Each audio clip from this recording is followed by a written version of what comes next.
Matthew chapter 8.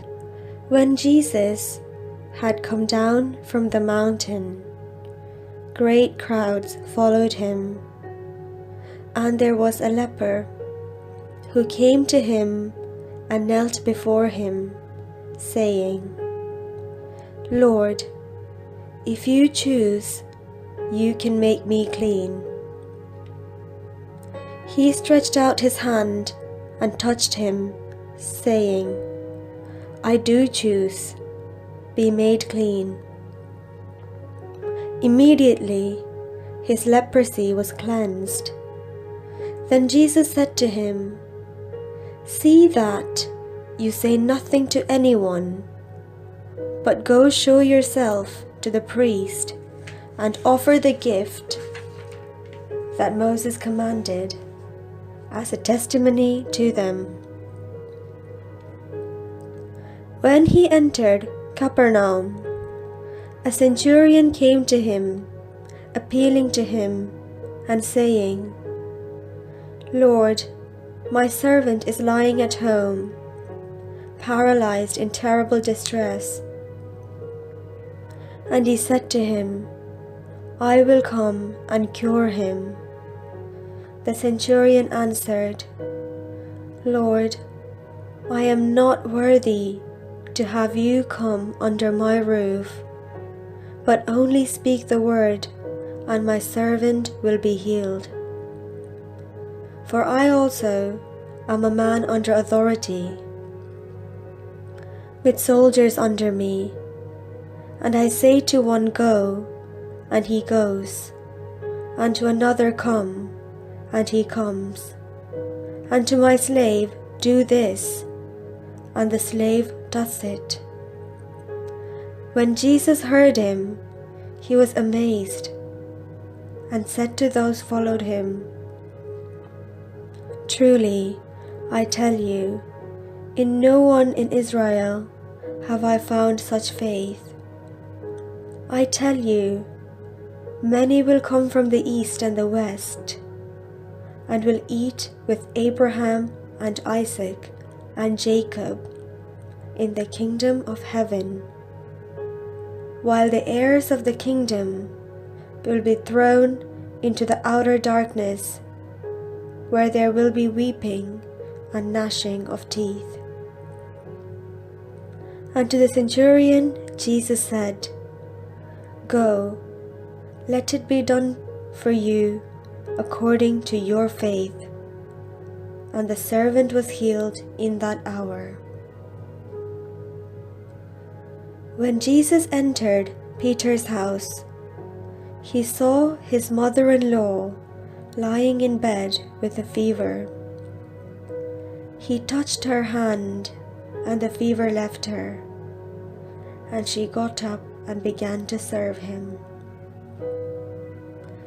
That evening they brought to him many who were possessed with demons, and he cast out the spirits with the word, and cured all who were sick.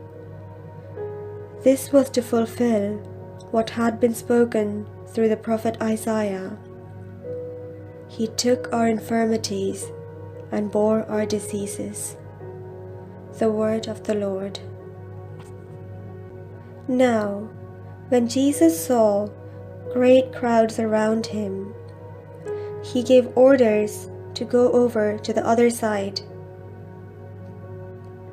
A scribe then approached and said, "Teacher, I will follow you wherever you go."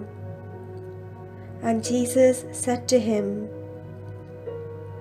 "Foxes have holes, and birds of the air have nests, but the Son of Man has nowhere to lay his head."